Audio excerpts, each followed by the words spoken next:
বেলগ্রেডে আরেকটি অসহনীয় গরম দিন।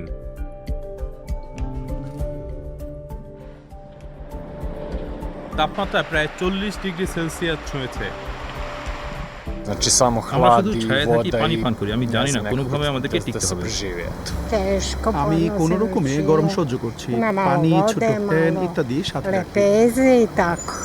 আমি কি করতে পারি? আমাদের অনেক তরল পান করতে হবে, সূর্য থেকে দূরে থাকতে হবে। সার্বিয়ার রাজধানী ইতোমধ্যে জলবায়ু পরিবর্তনের প্রভাব অনুভব করছে। 2023 সাল ছিল স্মরণকালের সবচেয়ে গরম বছর। বেশি ভবন আর কম সবুজের কারণে নিউ বেলগ্রেড জেলার 2 লাখ বাসিন্দা সবচেয়ে বেশি ভুগছেন। এখানে সবুজের অভাব রয়েছে। আসলে মানসম্পন্ন সবুজের অভাব, যা বায়ুমণ্ডলীয় জল শোষণ করতে পারে। সিমিচ বলেছেন যে নির্মাণ কাজের জন্য সবুজ জায়গা কমে যাওয়াটার মূল কারণ হচ্ছে বিনিয়োগকারী নগরবাদ। এটা তখন ঘটে যখন জনগণের চেয়ে বেসরকারি বিনিয়োগকারীদের স্বার্থ আগে দেখা হয়। যেমন ওয়েস্ট 65 হিসেবে পরিচিত আধুনিক আবাসিক এলাকায় গত 70-এর দশকের তুলনায় 1 সবুজ জায়গা রাখা হয়েছে।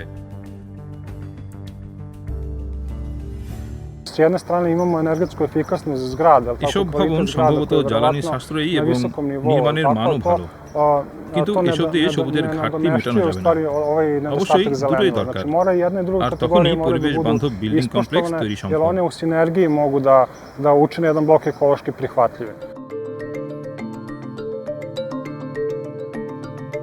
কিন্তু পৌরসভাগুলো কেন জলবায়ু পরিবর্তনকে গুরুত্ব দিচ্ছে না? কেন অবশিষ্ট সবুজ জায়গাগুলোতেও ভবন তৈরি হচ্ছে? ডয়চে ভেলে বেলগ্রেড কর্তৃপক্ষের কাছে জবাব চেয়েও পায়নি।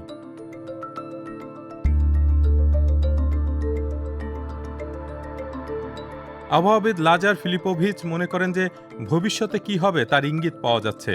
তিনি শহরের সবচেয়ে গরম এলাকাগুলোর ম্যাপ তৈরি করেছেন এবং তিনি নিশ্চিত যে সবুজ জায়গার অভাবের কারণে বেলগ্রেডে বসবাস আরও কঠিন হবে।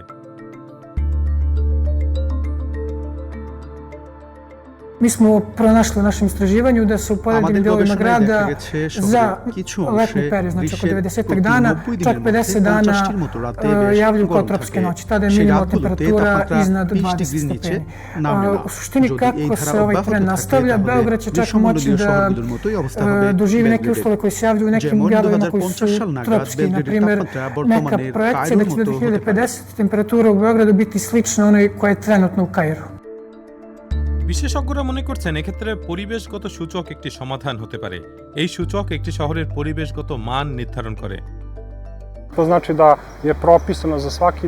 এর অর্থ হচ্ছে শহরের প্রত্যেক অংশে কিংবা নির্দিষ্ট কিছু অংশে তৈরি আবাসিক বা বাণিজ্যিক কমপ্লেক্সের সবুজ অংশের মান এবং সংখ্যা এই সূচকের মাধ্যমে যাচাই করা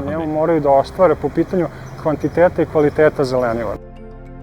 শহরের সবুজ অঞ্চল কি পরিমাণ হওয়া উচিত তা নির্ধারণে বেলগ্রেড কর্তৃপক্ষের নির্দিষ্ট নিয়ম আছে। তবে কাগজে কলমে সেই নিয়মের অস্তিত্ব থাকলেও তা মানার কোনো আইনি বাধ্যবাধকতা নেই। এ ধরনের নিয়ম মানার বিষয়টি বাধ্যতামূলক না হওয়া অবধি বেলগ্রেডের মানুষকে কংক্রিটের জঙ্গলে থাকতে হবে বলে মনে হচ্ছে, যেখানে তাপমাত্রা শুধু বাড়বেই।